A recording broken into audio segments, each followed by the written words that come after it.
Hello, I'm Assemblyman Gabryszak, and welcome to Assembly Update. I'm joined today by two guests from Scope. We're going to talk a little bit about sportsmen and then about guns rights. We have with us the president of Scope, Stephan Aldstadt, and also the chairman of the board of directors, Bud Schroeder, both from Erie County. Gentlemen, thank you for coming on the program. Thank you for having us.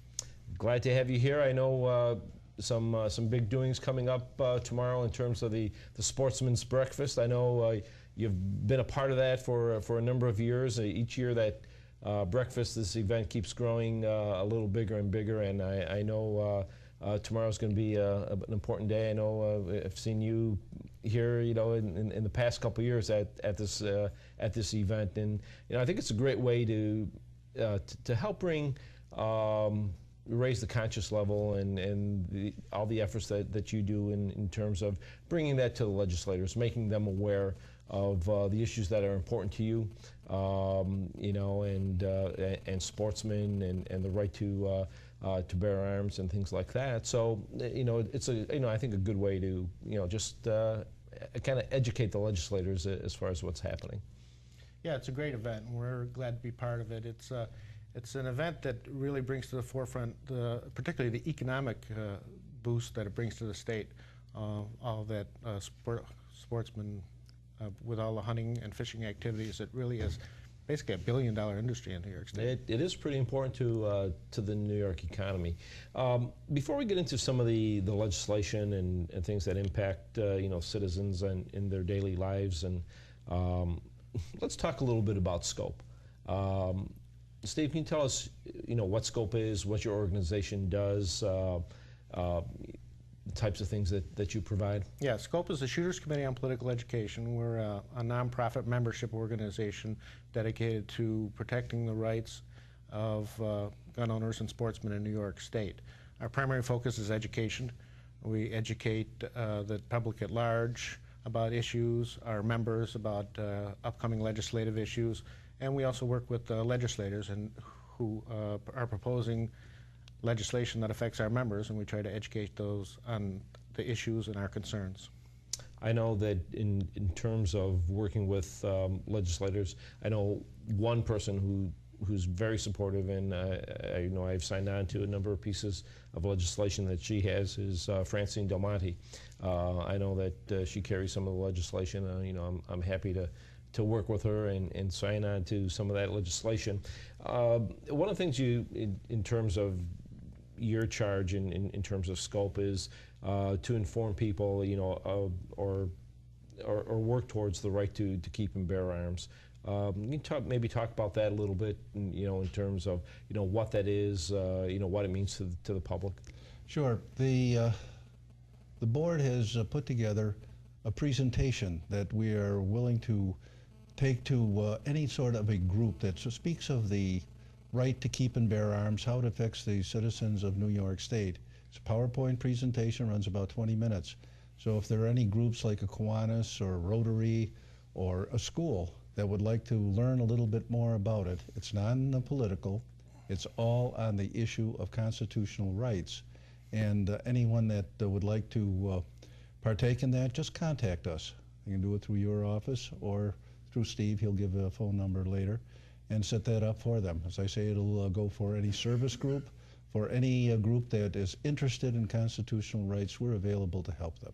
That's great, and I think the one thing that I think should be pointed out is the fact that the advocacy that you have, in terms of the right to bear arms and everything you do in terms of sportsmen's causes.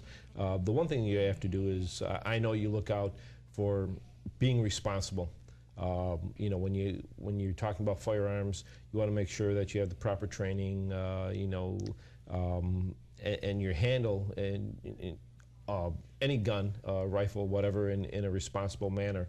I know safety is, of great concern for you, and I know there's some legislation out there, in terms, relative to gun control, and about crime and things like that. So let's get into, some of the legislation, that looking at here in New York State that you know, that's coming forward. I guess we'll talk both, you know, some legislation that you support and, you know, some legislation that you don't support, and that's one of the great things is we'll be able to get, you know, that information out to the public and let them see exactly what the legislation is, what it does, and you know, how it may affect them.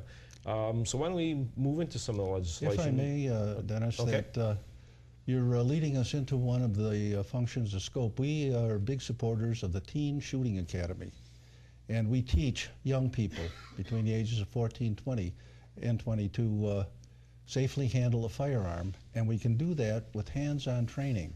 However, if you wanted to take the course, we could not let you load and fire a gun legally because of the way the law is written, and that's one of the things we're looking for in this session, to take that age discrimination away from the law, the penal law, and let anybody who is of good character be able to take the course and learn properly how to handle and shoot a firearm. Now, I believe that's legislation that Francine has? That's correct. That's Francine's Yes, legislation? Assembly Bill 828, Francine Del Monte. Essentially, it deals with possession of a handgun or a pistol.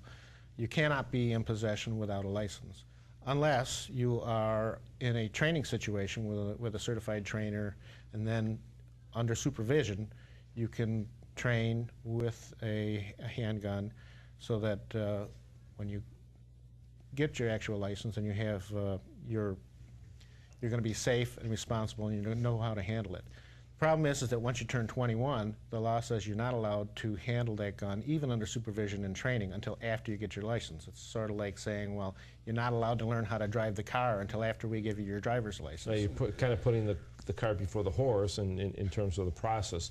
And I think that's an important point that you brought up. And you know, I know that there's an awful lot of people. I know there's a huge interest, you know, in be it, you know, target practice, you know, or whatever. I signed on to this legislation, as a matter of fact, that Francine has, because I think you're right. I think, you know, we need to, you know, bring the common sense approach to what needs to be done relative to some of this legislation and laws and training. Yeah, it seems strange that we can trust a teenager to handle and fire a handgun, but not an adult.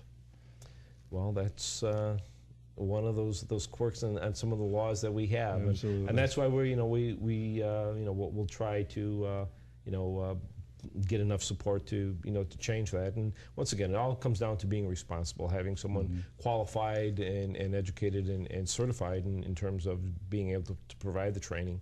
You know, that's what is so